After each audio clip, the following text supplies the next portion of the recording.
To do so, it is appropriate, is it not, to rely on independent views and opinions, to look, listen, and learn from those in the know who have been publicly saying what is the state of the economy and what are the obvious reforms that are needed. Let me say this, Moody's is not, as its name might erroneously convey, a person acting on his own whims and caprices. It acts on hard, undisputed facts. So does the World Bank, and so does any other financial institution for that matter. It's simple. If your earnings, whoever you are, do not permit it, you will not be granted banking facilities. Similarly, what this government has been harping on is that we have reached the red line. Going over the red line would mean absolute chaos. Those who are today calling this government unpatriotic and will then have to deal with rising prices and complete havoc. It seems some are under the impression in Mauritius that there is a God who is looking especially after us Mauritians, ready to save us from the excesses and failings of the previous regime, and that nothing bad can happen to us as a nation. Tout pour correct. To those I say, wake up. This is not reality. This is an illusion which you have been made to believe in. The quicker you realize that, the better for all of us. Mr. Deputy Speaker, sir, let me now turn to the place of my office in this budget. I will begin with a figure, 350 million rupees. Yes, only millions. I'm not talking of billions here. That is the allocation made to the Attorney General's office. Out of 47 budgetary heads, we rank 35th in terms of size, a relatively modest share.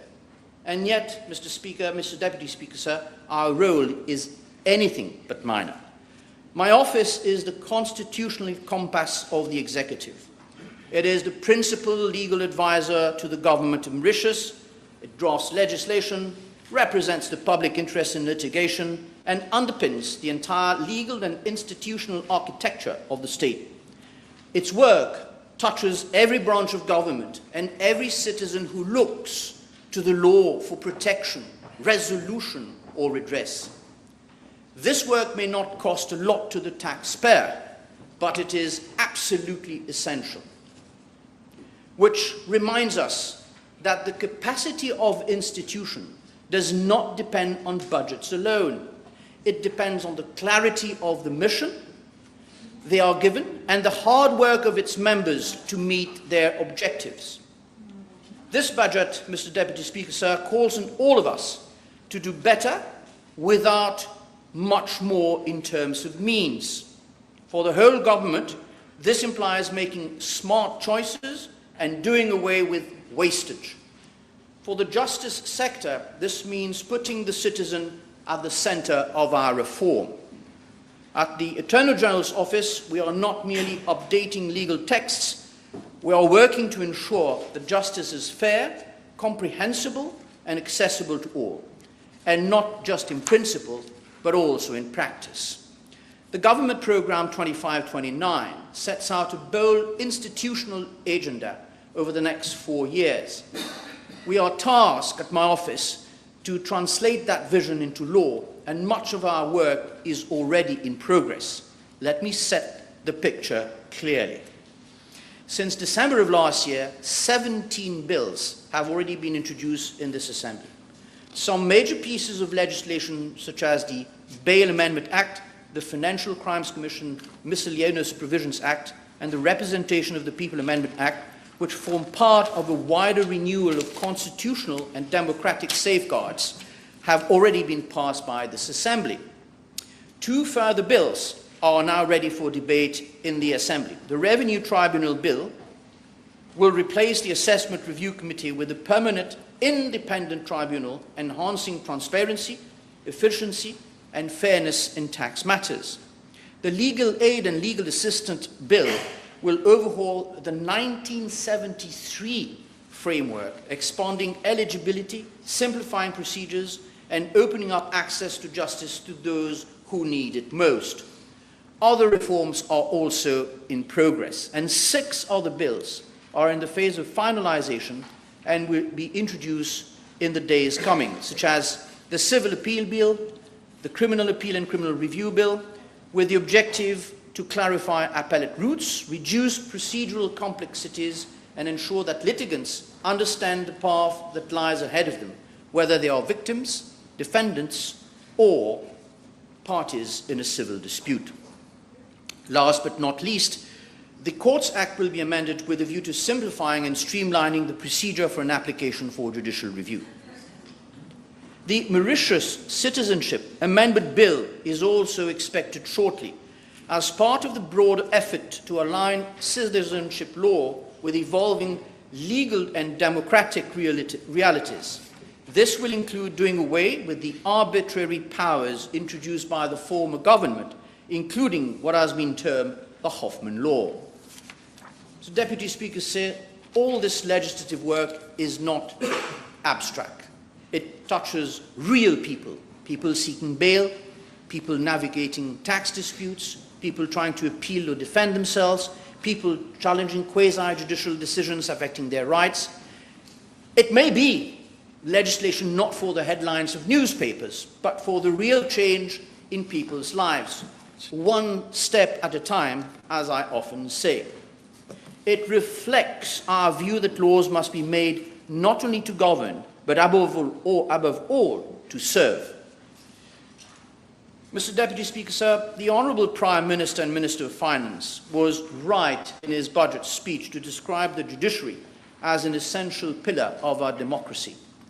The courts are not only there to resolve disputes, they are sentinels of our Constitution, protecting rights, ensuring accountability, and keeping power within lawful bounds. In that spirit, this budget makes a deliberate and targeted investment in the working tools of justice. First, to improve how cases are handled and judgments are delivered, a dedicated e-judiciary system will be introduced, first for the Chambers matters and then at the registry of the Supreme Court. This is a long-awaited development that will help reduce delay and improve access to information across the system. Second, Rodrigues will see the introduction of a judicial court recording and video conferencing system, ensuring that remoteness is no longer a barrier to judicial effectiveness or procedural fairness. Indeed, the physical environment of justice is not being neglected. This budget makes provision for the renovation of the old Supreme Court building, the rehabilitation of the timber roof at the Flat District Court, and a new system enabling online payment of court fees and fines, which will simplify daily interactions between citizens and the judicial system. These are only the first steps. By the end of its mandate, this government will need to have invested in the rehabilitation of the other district courts. Their infrastructures have been left in a state of decay. For too long, the general public has been left to see falling standards in our system, being mirrored in the leaky roofs, cramped corridors, cracked benches of our courtrooms, and the infamous failings of the air conditioning systems. Third, Mr. Deputy Speaker, sir, the foundations of institutional justice are being reinforced. A national crime agency will be created to bolster investigative capabilities across complex, cross-border, and organized criminal offenses.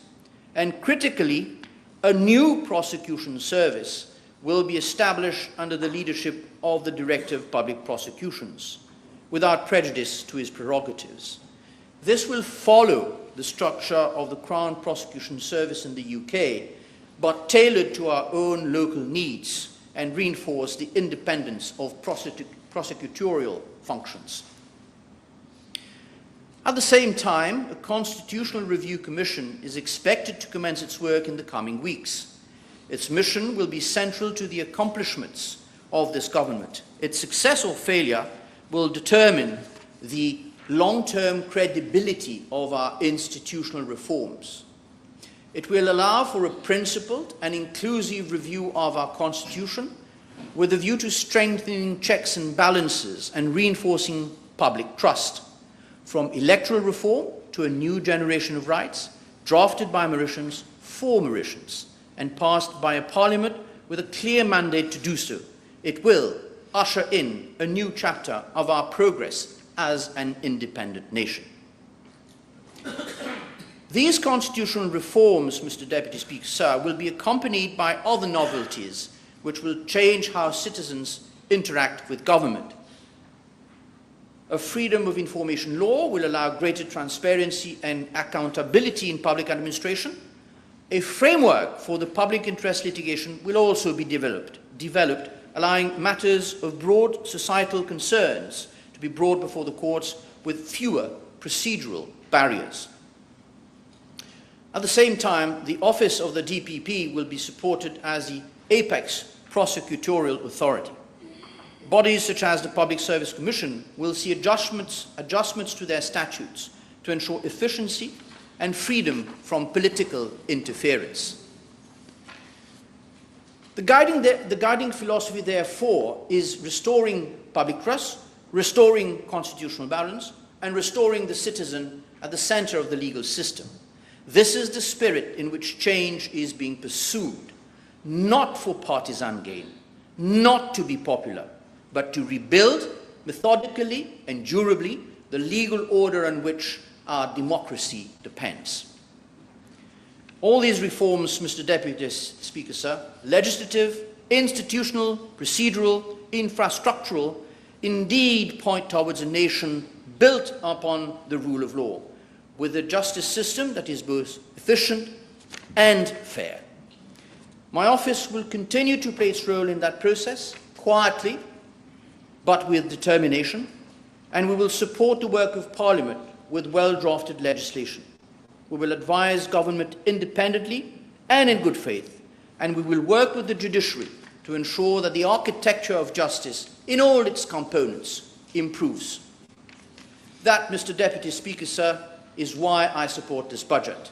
It is not an exercise in spending to please. It is an exercise in restoring sense and the restoration of public confidence in our courts, in the prosecutions, in our court procedure, and in the inherent fairness of our democracy. And this is perhaps the most vital project of all. Thank you, Mr. Deputy Speaker, sir. Thank you. Honorable Minister Shubo. Mr. Speaker, this budget is being debated in a particular moment. We are at crossroads. At global and planetary level, we are living in defining times and moments for humanity, the planet, and the people of Mauritius. We might even say we are living in times of existential times. This budget is being debated while the world may be at the eve of World War III, with nuclear exchange back on the agenda after the end of the Cold War in the 1990s. This is the first real existential crisis facing humanity since this time. This budget is also being debated in times of ecological crisis, when almost all what is called the ecological boundaries have been crossed. Climate boundaries, being one of the critical boundaries, have also been crossed. All the worst scenarios are now on the table. We are living in Anthropocene epoch, a new geological time when the very existence of human society and civilization is at stake. This is the second existential crisis we are into as a society part of planet Earth in crisis. The third global crisis is the crisis of resource and wealth grabbing. 10 men possess the equivalent of 50% of wealth humanity. of the humanity. This is not an existential one, but a social political time bomb upon which many societies are sitting. To conclude on this introduction, Mr. Speaker, sir. Deputy Speaker. Deputy Speaker, sir. As everyone knows, war, even if it does not result in nuclear exchanges, together with the eruption of ecological disasters every day on the planet, generates in parallel other serious crises, be it economic, social, and political. It is worth mentioning that almost all human societies, including Mauritius, are now fully embedded within global capitalism. This is not an ideological position, but an objective fact upon which we act in policy making. Our agenda. This government have a triple objective and agenda, bringing democratic, electoral and constitutional reform, as highlighted by my colleague, Attorney General, integrating rights of nature within the Constitution and judicial framework, and in parallel, establishing socio-economic model within new economic and social order in rupture with the prevailing model. This is an ambitious agenda. To ensure transformation and reform, progressive reform of social and economic reform, I would add ecological order. A new social contract is of utmost necessity. Consensus building is critical. Mr. Deputy Speaker, sir, we in the Alliance du Changement have won a formidable landslide electoral victory, but we have not yet succeeded in building a new social contract, social dialogue with inclusiveness and participatory democracy. This budget and the measures contained in will be our litmus test in defining whether we will be able to forge this new social contract, this new social consensus. This budget, and mainly its proposal to raise the age of eligibility of old-age pension from 60 to 65, have raised genuine and healthy concern by Mauritians. We respect these genuine concerns and protests it generated last Saturday. The structures we have set up, that is the two ministerial committees and other potential spaces, should aim at understanding this genuine and healthy concern of many citizens, workers, women, the poor people, the youth, and the small-scale producers and operators. But at the same time, we have to strongly oppose some opportunists, the previous MSM regime, and some economic quarters who are sliding on this genuine social concern to promote their own political and economic greed agenda. They are the ones responsible of the socio-economic and indebtedness crisis upon which this government has had to act in this budget.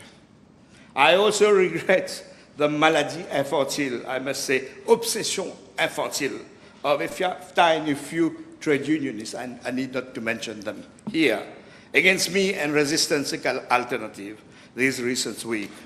And as if their first objective was to discredit me and Resistance Alternative, not to change the pension reform.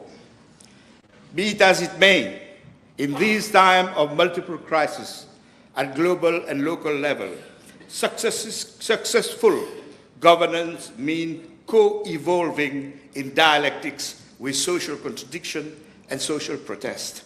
This is and will be the challenge of this government. And I must say that there are already significant acts in this direction by our government. Besides promptly responding with the setting up of two interministerial committees, this government, and in particular the Prime Minister, promptly reacted to ensure that social protests scheduled by the trade union movement not be interdicted by the sabotaging act of an MSM nominee who wanted to deny the access of Shaunamars to the unions.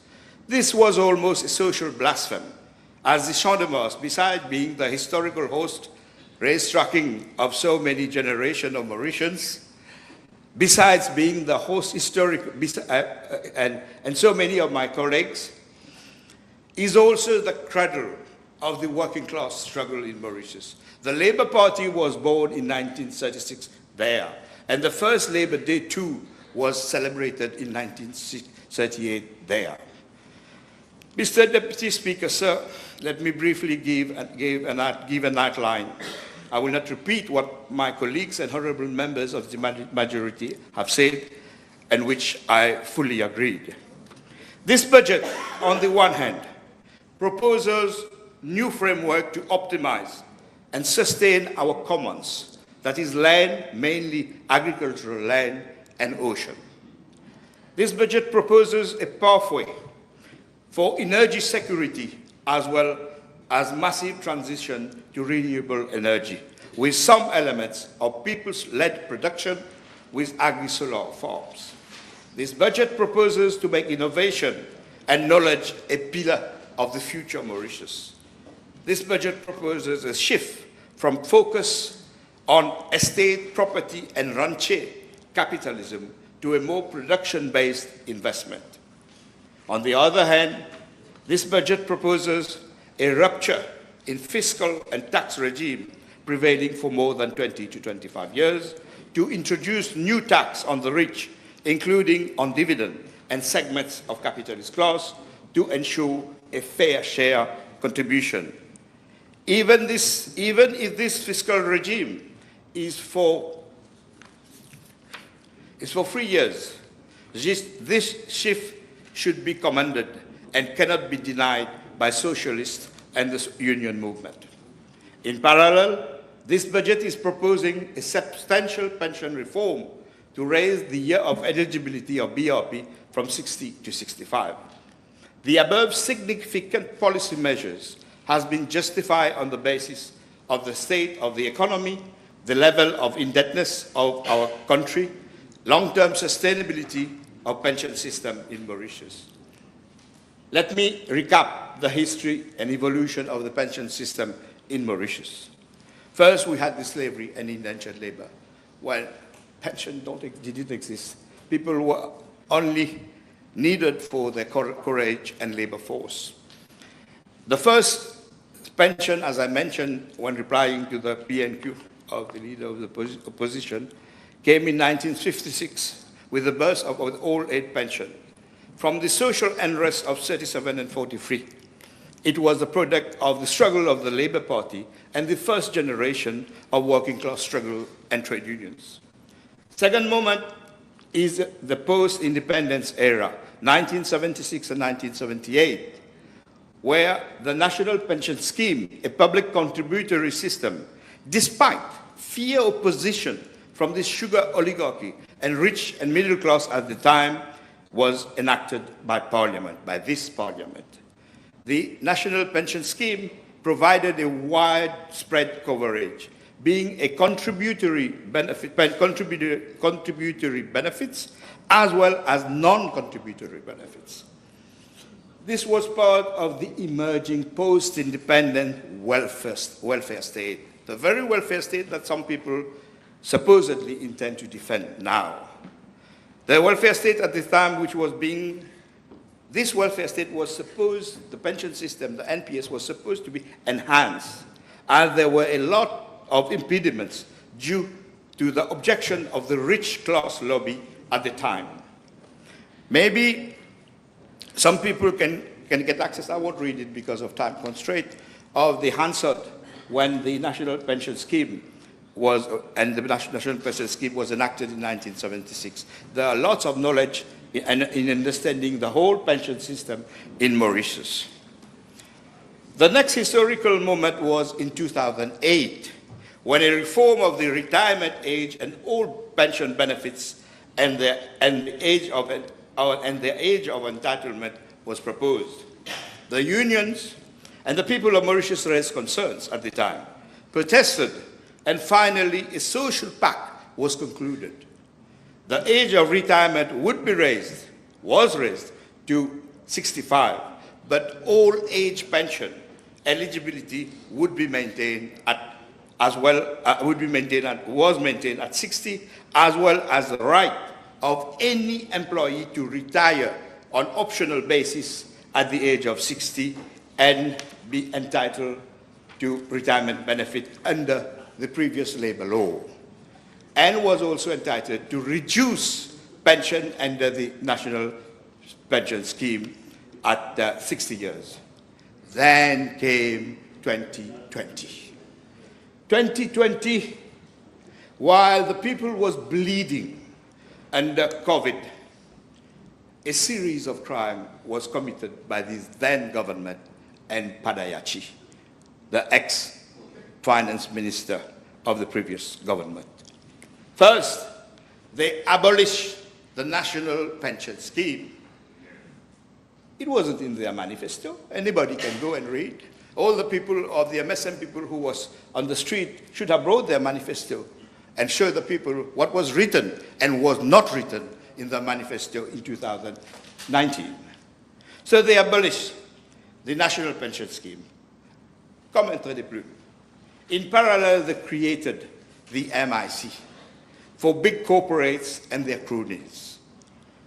They subsidized all the corporates and gave more than 21 billion rupees of public funds to the corporates. These are the figures that I obtained as a trade unionist when I was not in the Alliance du Changement. Alongside, the insatiable greed took over, and with all the tenders and contracts dilapidating public money while the people were bleeding.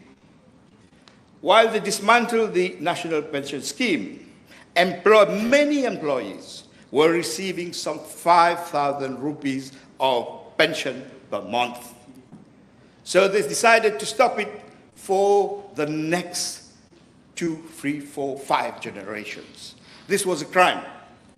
I have figures where categories of employees were receiving even a higher pension at the time. Mr. Deputy Speaker, sir, they dismantled the national pension scheme and set up their famous CSG. They're based on erroneous assessment. They said that the National Pension Fund was not sustainable. This was far, far from reality. The reality, as I said last time, is that the National Pension Fund now, after the abolition of contribution, is paying contribution, in 5 years have been paying contribution of around 200 billion rupees to all employees who were part of the national pension scheme. So the contribution was abolished, and the 20 billion rupees is coming from benefits derived from investment of the National Pension Fund. So imagine what the size of the National Pension Fund would have been had they not dismantled the National Pension Scheme in 2020. They set up this in parallel when as I said, my officers have now testified that they said they wanted the National Pension Fund to pay the 4,500 rupees that they promised in the election in 2019. And they tried to force officers in my office to pay 4,000 rupees from the National Pension Scheme. And officers in my office said that this is not possible because the National Pension Scheme have contributing members. And what need to be paid has to be paid to contributing members and not to non-members of the fund. And this is where Padayachi get angry, and he decided to eliminate the National Pension Scheme. As I said, this was the treason at the time. And in fact, I think we need to reflect what happened in this bleeding moment. Not only they dismantled the National Pension Scheme, but they put the CSG, created the CSG supposedly to pay the 4,500 rupees that they promised in the election of 2019. But in reality, the basic retirement pension is a tax-based pension. It's not a contributory-based pension, okay? It's a tax-based. That is, you pay the pension from tax collected, okay? And this is independent on the number of people, young people or workers you have at any particular moment in time, because it's tax-based. You can have less people working, but you have lots of wealth created, okay? So it's a tax-based. And they decided at this time, in fact, what in reality happened was that all the people of Mauritius were contributing to pay for the BRP by price increases. We were not only bleeded by COVID, we were also bleeded by massive price increase between 2020 and 2024 and 2024. This is how the BRP was paid. It didn't rely, CSG was not the only contributor to be part of the BRP. They also used taxpayers' money, indirect tax, to pay the BRP, the increase in the number of beneficiaries of the BRP. This is how the volcano, the crisis, has been generated. In the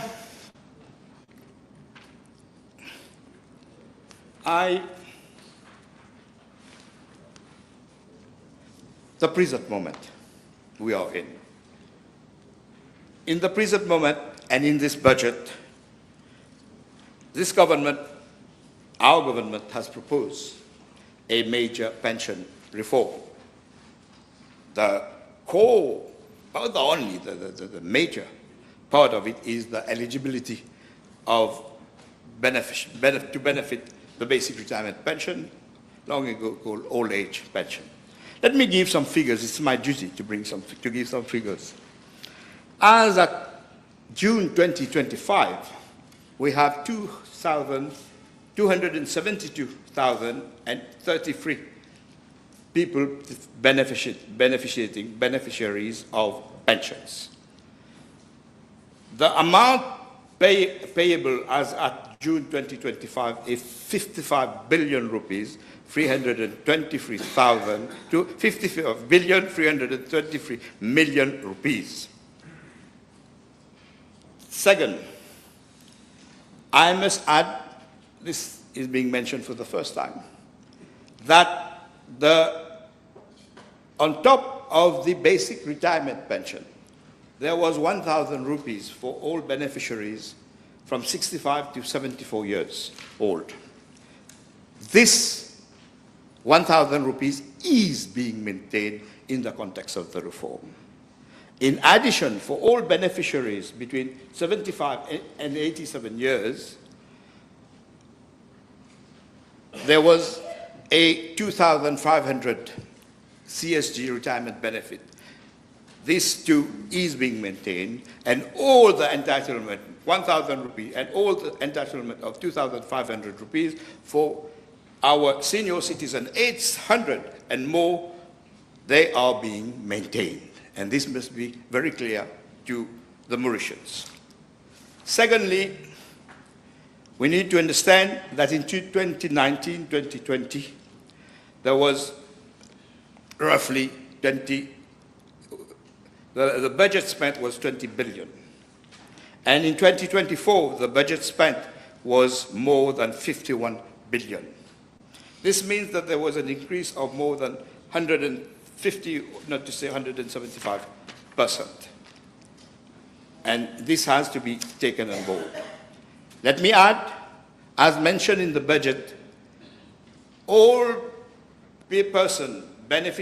all BIP, basic invalid pension beneficiaries, will be paid pensions up to 65 years. According to figures I have, this will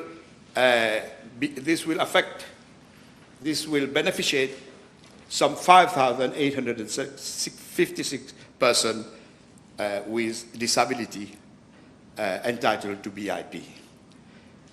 Also, all beneficiaries of basic widow pensions, they are totaling 6,929 people. They will be beneficiating the basic widow's pension. I must also stress that as at date, nearly 40% of beneficiaries of BRP are in employment. Nearly 40%. It's, in fact, our figure gave 39.66% in the first year, 61 years. In the second year, it's 31.64. In the third year, that is 63, it will be 28.57. And then 24%, 22%, reaching 15% of the beneficiaries are working. Most of the beneficiaries are from private sector, and the rest of them are from public sector. The reason given for this pension reform, apart from the state of public debt, is known. I won't repeat it, is life expectancy and population growth projection in the coming 50 to 100 years. I must also stress, seeing some of these people on the street last Saturday, many, Parayachi, leader of the opposition, Pravin Jagnnath, that some of these people, when they were in government, they themselves recommended the raising of eligibility for basic retirement pension from 60 to 65. This was part of a technical committee paper that they produced, where there were 10 recommendations. Among the recommendation, the number 10 recommendation, I read it, 10th, to increase BRP eligibility age to 65 years. This is theirs. They should have brought it to Sean Moss with them and distributed it to my fellow comrades of the trade unions. There are 10 recommendations, all of them aimed at jeopardizing the pension, the BRP, or the eligibility of the BRP. This is their document. It's a document dated from a committee which met in 2016, 2017, up to 17th March 2017. So the people need to know the real culprit. Now we, the government of the people, we are the government of the people, for the people. We have heard the public concern and the genuine protest. This is why, as I mentioned, 2 interministerial committees have been set up. The 2 ministerial committees, I must stress from the cabinet decision, is to look into possible support to those persons aged between 60 and 65 years employed in sectors in difficult work conditions and eventual means-tested eligible housewives and mothers. This committee will be presided by the Prime Minister. The other one is under my chair and will look into possible support to persons in a state of health-related inability to work. I am pleased to inform the House that the second committee will be called on this Wednesday to discuss and look into the possible support for people who have disability. There is a possibility that the 2 committees merge to look into both terms of reference as decided by the Cabinet, but also to take on board other concerns, other considerations raised by the people and Mauritians. And the second, I must also mention that in the budget there is a small but important amendment to pension benefits. All people going abroad for medical purpose will be able to stay 12 months instead of 6 months abroad, and their basic pension will be maintained. This is very important. In the budget, it is also mentioned that the medical board, the famous medical board that so many Mauritians complain about, that the medical board will be transferred in hospital and further developed within the reform that the committee number 2 intends to propose to include reform, the disability benefits reform, and the reform for people aged 60 to 65 who can't work for health reasons. Let me add a few words for as Minister of Social Integration in Mauritius. As you know, I have 2 portfolios, Minister of Social Security and Minister of Social Integration. And let me say at the very outset that the present House needs a snapshot of poverty situation in Mauritius.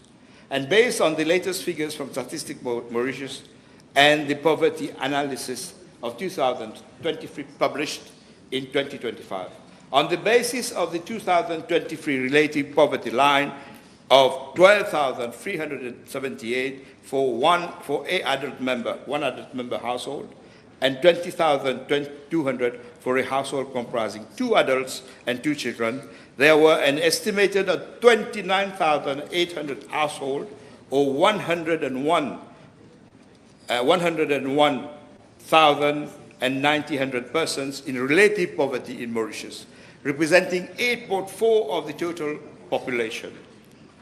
I think it's important for members of this House to note that the report of poverty stated a very, very, very important facts, a very important analysis.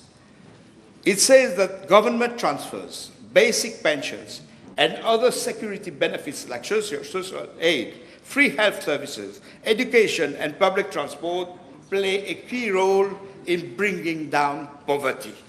Without these transfers, the poverty rate would have been 36.4% instead of 7.3%, the actual poverty rate. Consequently, and this is very important for the nation to know, the number of poor households would have increased from 29,800 to 148,500. So this is why what we are discussing now, that is the reform of the pension and the reform of the tax regime, is of prime importance. Mr. Deputy Speaker, sir, let me highlight some of the social benefits mentioned in the budget.